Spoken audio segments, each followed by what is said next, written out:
Let's start out with a disclaimer.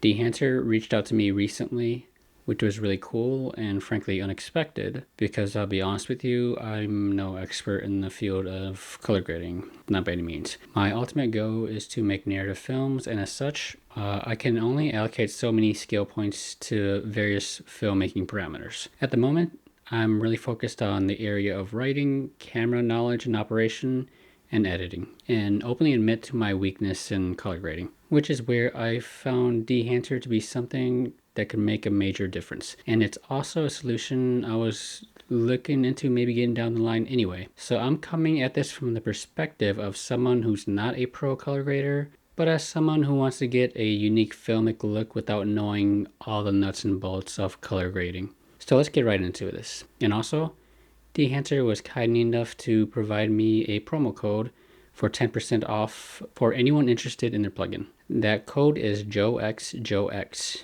and I'll also leave a link in the description with my promo code.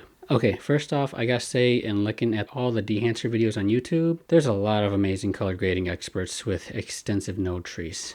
Node trees that have anywhere from 5 to like 15 nodes. Essentially, they're showing you their color grading process. I'm not doing that today.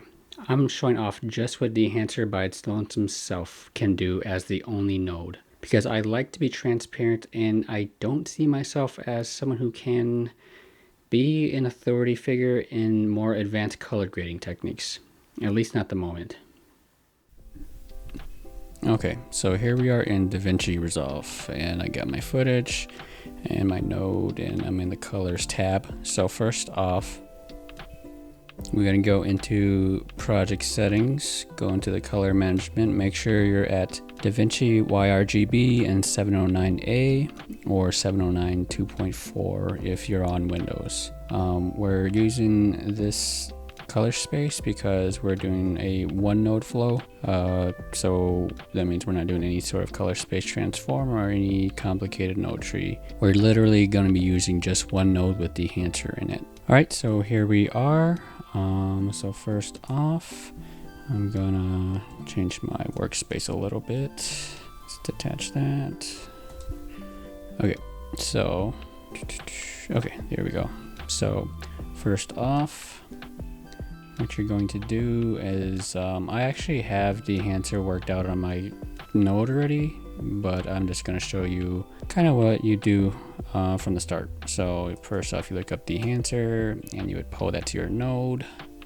We already got that there though, obviously. So let me turn on Dehancer, which is already there. So when you put the node in there, or when you put Dehancer in there, you're gonna notice it just looks kind of messy. There's just a lot going on.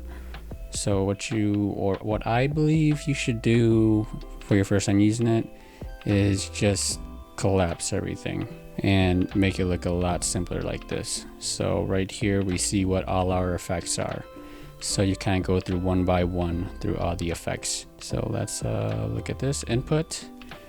We're in a 709, we're just using 709, and oh yeah, this footage right here is footage from a Blackmagic Cinema camera 2.5K.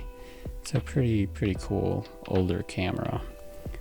Shoots 2.5K raw internal, which is pretty cool. So we're not gonna really mess around with everything here. So film right here. So let's go ahead and enable that, and then bam.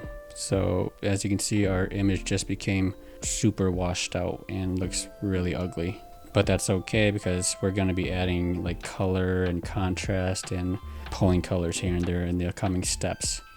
So for the profile, you have a bunch of film stocks available. I suggest if you've got a favorite movie from like the 90s or the 80s or older, look up what film stock they used and just see if it's there. So let's close that.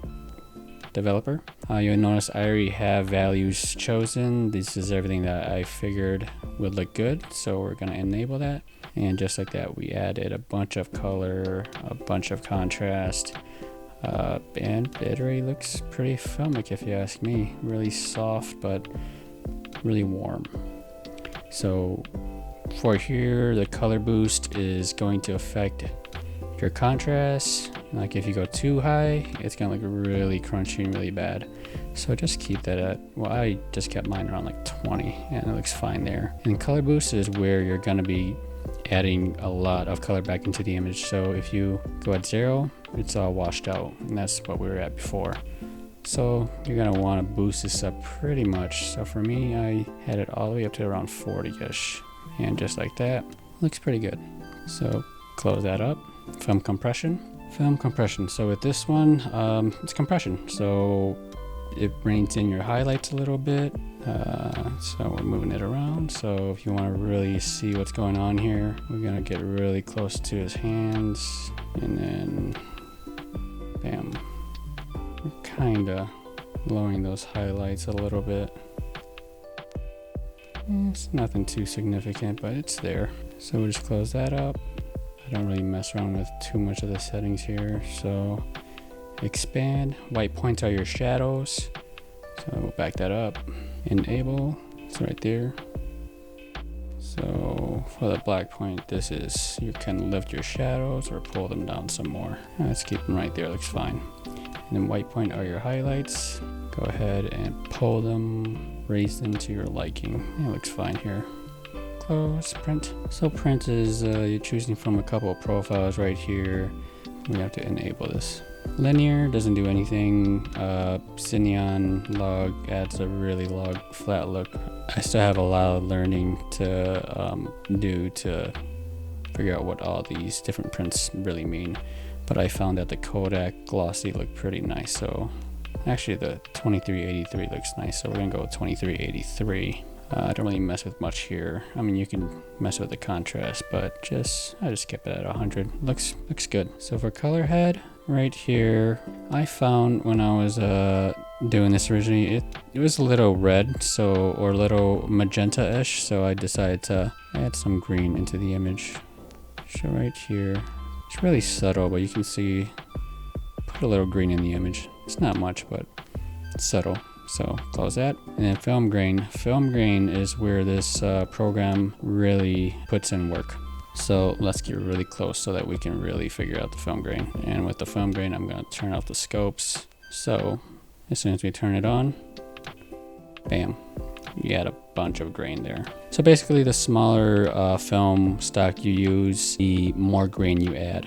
And then the higher ISO you use, the more grain you add as well. So basically 8mm ISO 500 is gonna have your most grain. And just like that, it's a bit too much. I mean, if you're going for something that's super dirty, as they call it, then for sure you can do that. But since this was on a Blackmagic Cinema camera 2.5K, the size of that sensor is a little bit more than a 16mm sensor, but less than Micro Four Thirds. So we're gonna stick to a 16mm film grain look. So let's go with that and keep the ISO at minimum. And like that, looks good. You can definitely see all that noise. So there it is. There it goes. There it is. All right, close that. Halation. I found halation wasn't really needed with this clip. There's not a significant light source anywhere in this clip, which is where halation really plays a role. So I just kind of left that alone. Bloom I also didn't really bother with. It just doesn't seem necessary, but bloom is basically, it adds like this kind of ghostly look to your like midtones and your highlights. So you can see that adds a little bit of a kind of a ghostly layer to everything. We don't need that though, so let's put that away. Film damage. Yeah, film damage right here. This, along with the grain, is where you add a lot of the dirt, where you dirty up your image significantly.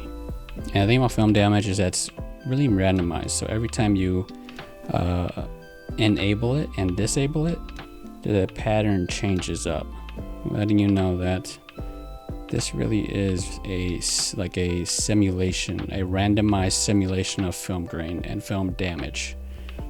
So if we play, you see kind of the dirtiness happening, kind of the dirt and streaks and marks. So we'll just keep it at 16mm to keep it consistent. Then we go on film breath. So film breath is supposed to be like random variations of like exposure. I don't really notice it too much when I'm playing anything. Maybe we can pull it up.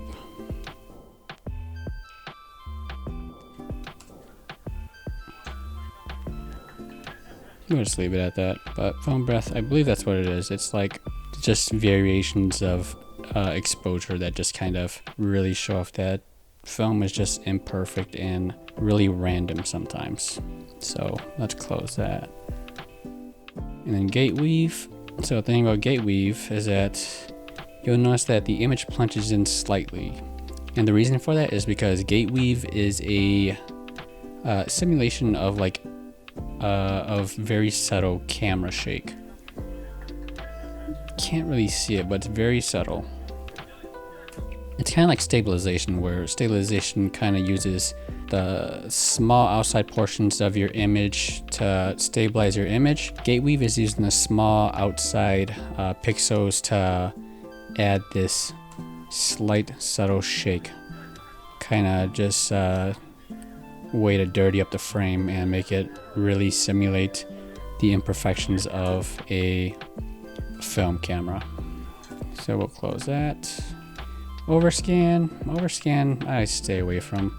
It's just this border, this film border. It's a little tacky, but I mean, if you have a reason to use it, then by all means. I don't, so I'm gonna disable that. And then vignette, we all know what vignette is. Just adding some shadows to your corners. So yeah, we'll keep that, that's fine. And then monitor. So monitor, it's false colors. It lets you look at your skin tones, make sure everything is in the right range, and it looks fine to me. Shadows are underexposed, but you know, they should be. There we go. And then output is an opacity slider for all the effects you've applied. Just leave it at 100. And LUT generator.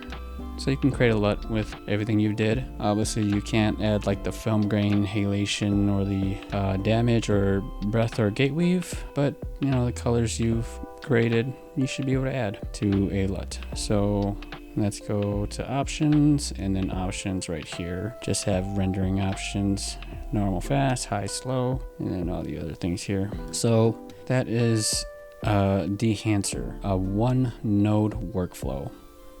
And if you ask me, I think it looks really good. It helps that I'm using a Blackmagic Cinema camera, 2.5K.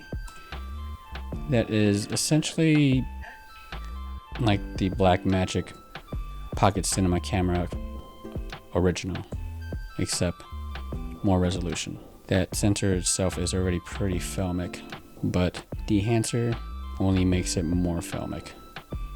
Right there. So even without Dehancer, it has a really soft look to it. Dehancer though, you add in all that grain, all the dirt and the streaks of film, the graininess, the griminess. I think it's pretty. Don't worry, the firearm is unloaded. I think it's a very pleasing image. Definitely gives you a sense of nostalgia. Approve. I approve. I like it. And that's just one node.